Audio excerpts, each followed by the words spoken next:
and welcome to Mind Hijack. If this is your first time on this channel, I need to tell you what this channel is all about. This is a channel to educate you on mental health wellness, treatments, and new things that yet to come. The channel is called Mind Hijack because there's so much misinformation out there, it can deceive you from giving you wrong information or not giving you information whatsoever. In order to understand the concept I'm about to talk about, I'm going to tell you something what homeostasis is. Homeostasis is a mechanism that we're born with. The body is designed to survive and live. In order to survive and live, it has to maintain this constant ability so it's not influenced by temperature, by chemistry, and homeostasis is a gift. Homeostasis has incredible intelligence. It knows exactly what you need. It knows which chemistry you need, what food you eat. Sometimes we manipulate this in such a way. A group of substances like amino acids, vitamins, and minerals are extremely important for homeostasis. These chemicals that are often constantly being utilized needs to be replenished. Now, under certain circumstances, such as illness, sickness, this homeostasis activates in such a way that the demand for these chemical or micronutrients become more and more. And this is something we don't discuss about, but this is the topic we're going to talk about. It's going to be a very long explanation how the body works, but I want you to understand what homeostasis is. It is something that maintains us alive and functioning. Now, one of the things you have to understand about living organisms is the brain. Now, the brain is a very important organ because it's constantly measuring and making sure this homeostasis is actually working. It has like these micro detectors to see when there's something is wrong. The brain has been known to be impacted first when you have problems with vitamins, nutrition, and nutrients. For example, if you're a person that goes to the gym like myself and you overexert your muscles, what happens is your glucose levels begin to drop and your brain begins to tell you, hey, you're getting nauseous, hey, you're getting dizzy. Or for example, when you have certain deficiencies like B12, which gets really advanced, you begin to develop these symptoms telling you, hey, you're about to get psychotic. So the brain is probably the best organ that knows what the optimal amount of these substances are to keep you normal. It is a machine that is accurate. And for this reason, I'm going to begin to discuss about how mental symptoms of avitaminosis, by avitaminosis mean the lack or insufficient or suboptimal vitamins, how they impact your brain. There's many other topics on vitamins as it affects medicine. In fact, there's a whole chapter, there's books and books on orthomolecular medicine. So the brain is always monitoring what we need. And this is measured in such a way. So we're going to talk about now the concept of vitamins and food and things that you've never known about. Because the brain is the first to detect these problems when there's a deficiency. The biggest challenge in understanding how micronutrients impact the brain is by conducting scientific double-blind studies. The problem, there are few double-blind studies to provide the benefits of vitamins and micronutrients. Most of the studies that you see are the result of negative publicity. A lot of the studies you see on nutrients is to bring down the benefit. And this is something, I hate to tell you, that pharmaceuticals have been doing for almost 30 to 40 years. And this will be a topic that will be presented another time. But a lot of this has to do with that vitamins do not generate income for many companies because it's inexpensive. So the research is not there. Nobody has an interest in doing research on things that bring no benefit. It is for this reason that there's a lot of data out there. If you were to do research and look up the studies like I'm about to show you, these are some of the examples that we have out there. However, there are some good books and studies out there that are available on micronutrients. I will tell you right now what's been available right now. For example, on alcoholism, there's been over 500 studies. Autism, they've been studying pyridoxine, over 25 studies. Fetal alcohol syndrome, only 2. Mood disorders is very interesting because of mood disorders, there's over 1,000 studies involving niacin. And schizophrenia, over 5,000 studies. Issues with aging and niacin. Arthritis is over 50 studies. Cancer, over 1,500 clinical trials. So you ask yourself, why?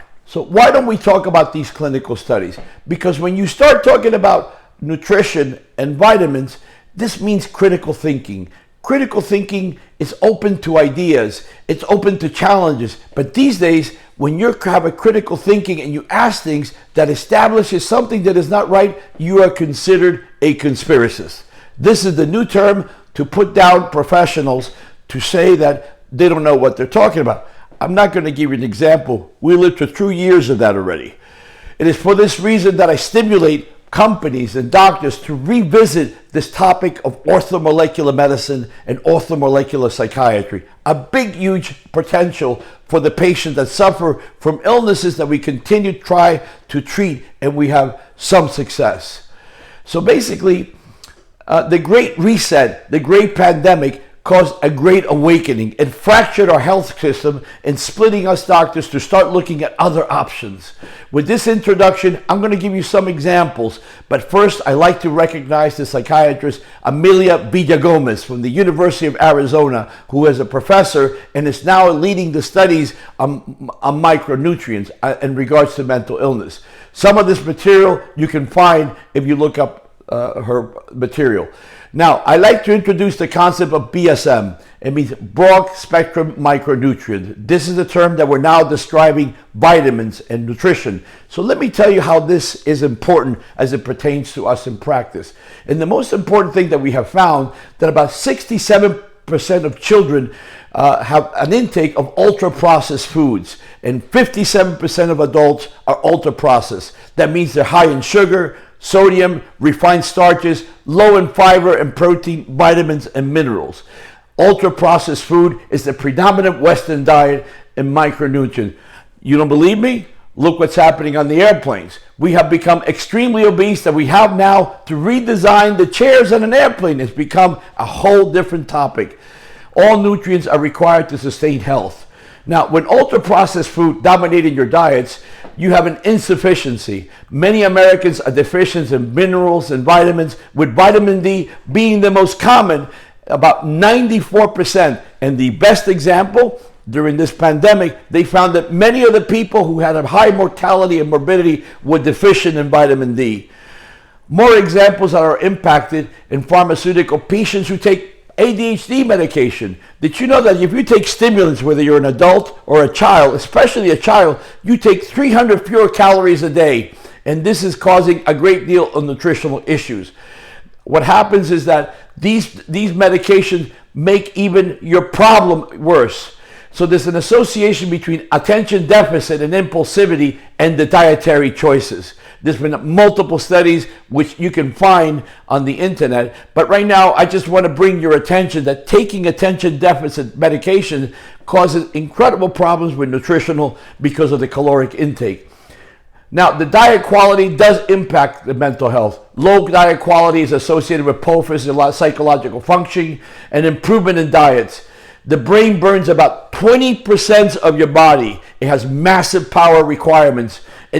Consciousness creates a lot of energy. It needs a lot of electrical activity, a lot of vitamins and nutrients.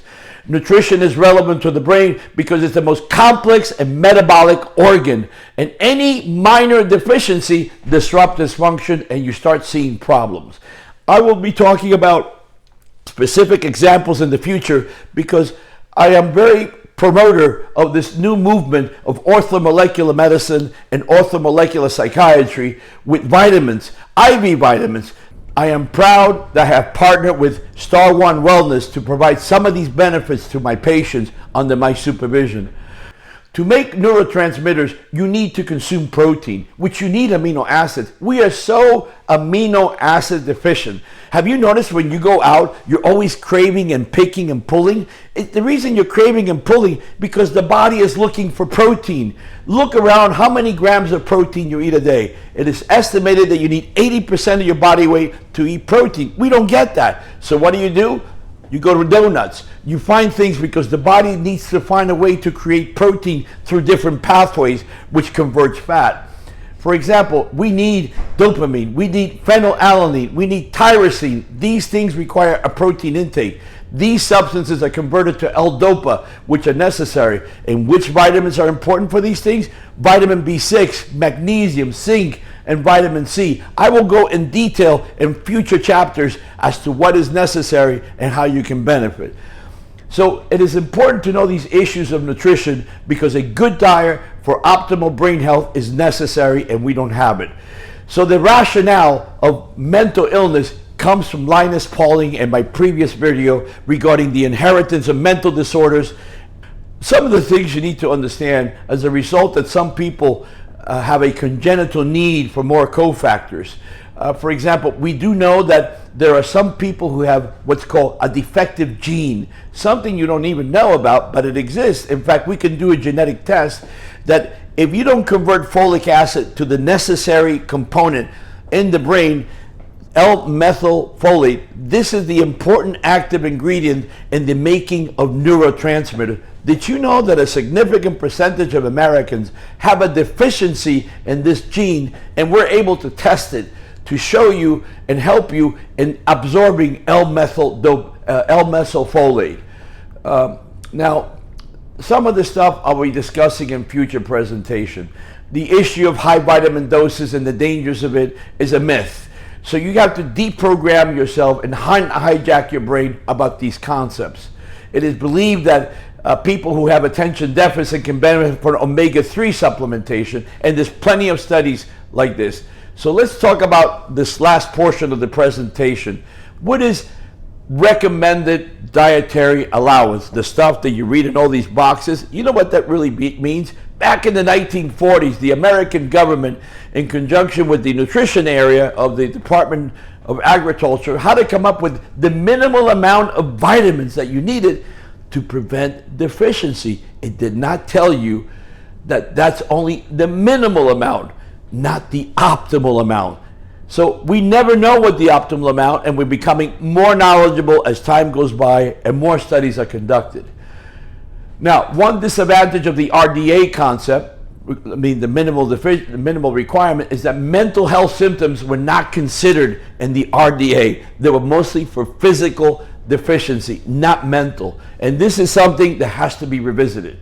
And for example, the level of your RDA does not necessarily deplete in undernourished people. Now, one of the most important things about vitamins and nutrients, you need to understand the current food that we are eating are grown very fast. They're called GMO. When you have a plant that grows 10 times the speed, do you really think it has time to absorb all the nutrients and minerals? There's no studies to back up that GMOs do not do that. So therefore, the dependence and the need for micronutrients, such as minerals and vitamins, become even more important. There's so much to learn, and there's so much that we don't know, and there's so much truth that needs to come out. So I hope you understand in this presentation that the brain is an important organ that requires amounts of micronutrients to help it function. Remember, the use of herbicides and pesticides and production of high-yield crops increase CO2 in the atmosphere, and there's evidence that basically this is not necessarily benefits the plants. Now, BSM can help treat, what is BSM? Basic nutrients. Can help treat symptoms of ADHD, emotional dysregulation, and I will show you in the future how niacin was shown to help people with schizophrenia. I hope that this was not too long for you to enjoy, but it's a topic so expansive that it requires much more time. There are studies regarding bipolar disorder and the benefit of certain micronutrients, obsessive compulsive symptomatology. They have done studies in both children that were given BSMs, meaning basic nutrition, basic elemental. So broad spectrum micronutrients really simply mean the use of vitamins and minerals that are in broad spectrum. So I hope that with this information, I will open up more chapters in future episodes regarding the use of these things for specific conditions. This is a very interesting and important topic that we have been neglected. It will not be done by pharmaceutical research because nobody has an interest in making money from this. So most of the research that's been done happened between the 1980s and the 1990s, and I will bring some of these clinical trials to you because there's been a lot of negative trials to distort the truth behind the benefits of vitamins and also micronutrient. I hope you have enjoyed this program today. I know it's very vast and it's very detailed, but I need to wake up the consciousness and unhijack your brain that there is a future and benefit for the use of these micronutrients to help humanity. There's a large database of information and pharmaceutical companies and metabolism and physiology that we need to be exposed to. But anyway, be that as it may, I want to move forward and welcome you to the next channel. And then again, don't forget to like and subscribe. Watch me on YouTube, and I'll see you in the next episode. We have much more beautiful information and powerful information